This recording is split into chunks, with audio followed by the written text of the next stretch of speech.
Hello and welcome, children. In the 100 Dresses Part 1, we had read the sensitive account of a poor young girl, Wanda Petronsky, who was judged by her classmates. Now, that was a story about the beginning of the story of Wanda Petronsky, a Polish girl who took admission in an American school in an American town.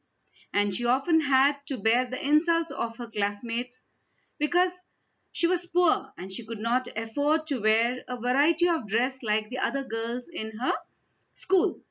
But she often claimed that she had 100 dresses of different colors and varieties all lined up in her closet. And also she had 60 pairs of shoes in her closet. Now, for saying that, she was often taunted by her classmates, especially Peggy and Maddie, who would take pride in teasing her.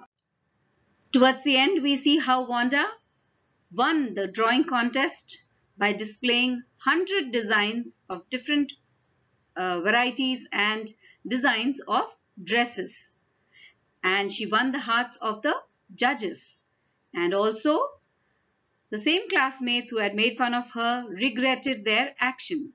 Now let's read to find out more in the 100 Dresses Part 2, written by Elsor Esther or Eleanor Ruth Estes.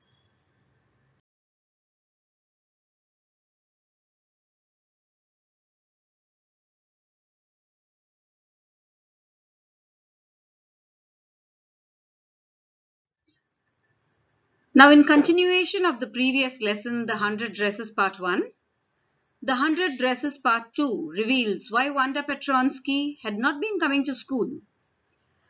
The Petronsky family decided to move to a bigger city where no one would care about their unfamiliar name.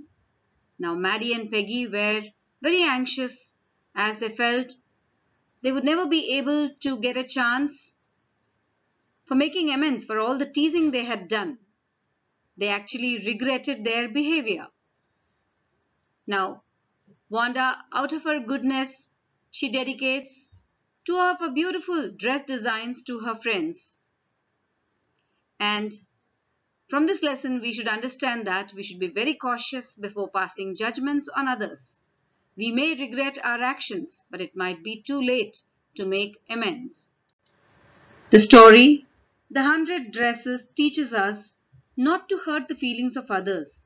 Sometimes we may cause much agony to others due to our carelessness. So it is better that we try not to hurt others and pass our unnecessary judgments to hurt others. Now, this part of the story begins with all the students moving around the room looking at the beautiful dress designs of Wanda Petronsky displayed in the classroom. And as the students were moving about, someone from the principal's office brought a note and gave it to Miss Mason, the class teacher. Now, Miss Mason read it several times and then she attracted the attention of the class and asked everyone to step back to their seats. Now, she announced that it was a letter from Wanda's father, Jon Petronsky, and she said that she would read it aloud to the class. Now, all the students became silent and there was an expected, they were all waiting expectantly to see what was going to be read out. So, Miss Mason deliberately and slowly read out the letter, which said that Wanda would not be coming to their school anymore as they were moving to a big city where nobody would bother about her funny name and she would not be teased on account of her name or anything else. The class stood silent and stunned. Miss Mason understood the matter.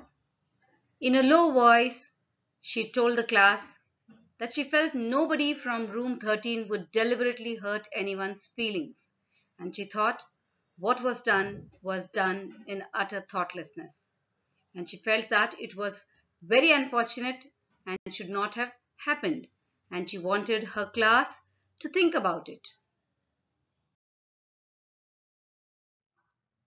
After Miss Mason left the class, everybody was silent, feeling ashamed of their behavior, especially Peggy and Maddie. Though Wanda's father had not blamed anyone in his letter, they still felt guilty, especially Maddie, who could not concentrate on her lessons. She was, in fact, ashamed of her silence. She felt that her silence was worse than Peggy's mocking behavior. She felt she was a coward.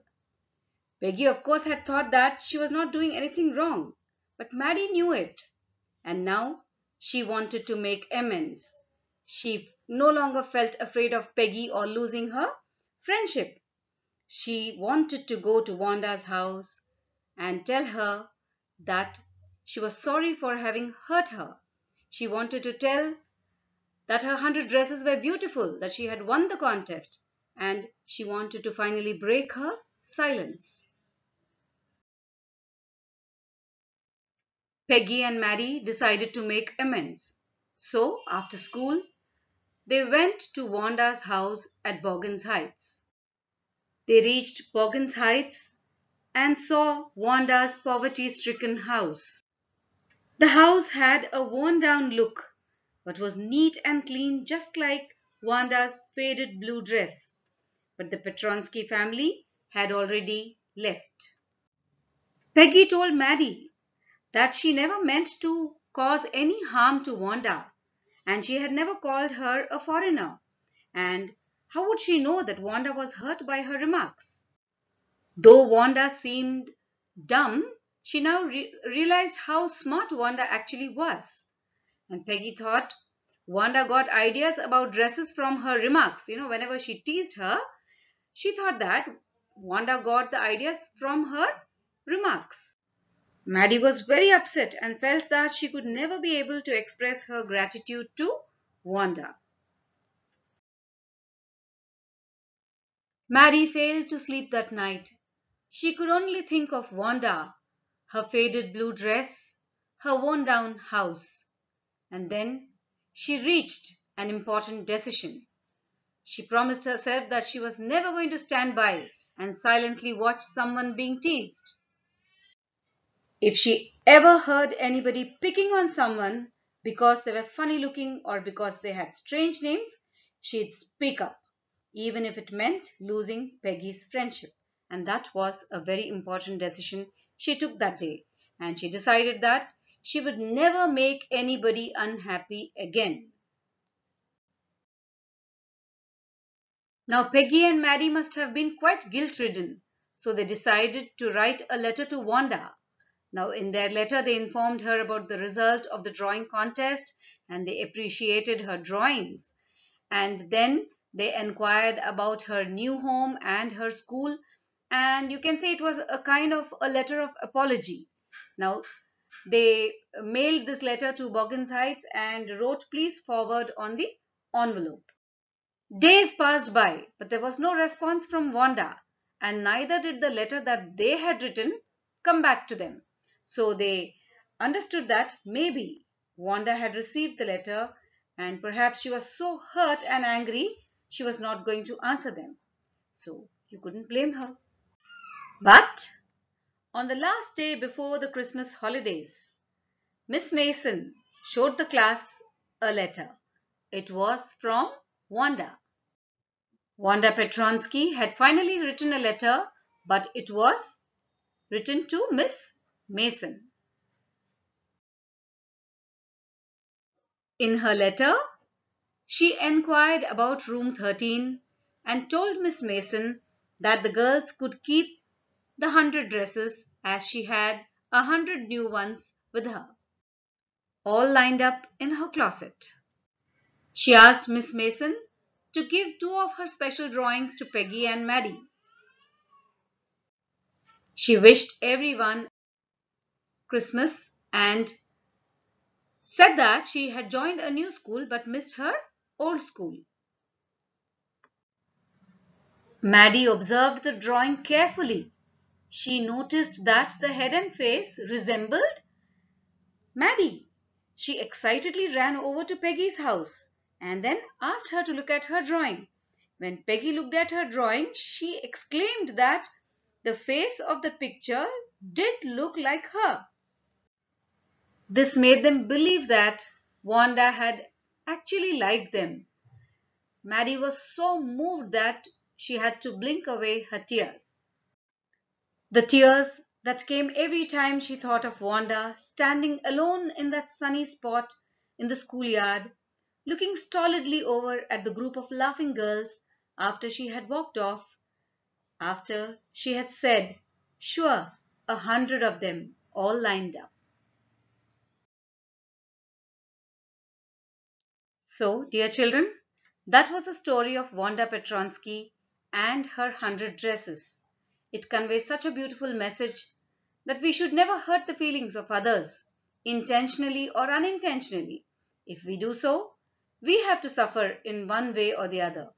Not only do we hurt the object of our dislike, but we also hurt ourselves in the process, the realization of which often makes us feel guilty. So, with this beautiful message in mind, we shall stop for today. So, until we meet again, take good care of yourselves. Goodbye, God bless, and take care. Thank you.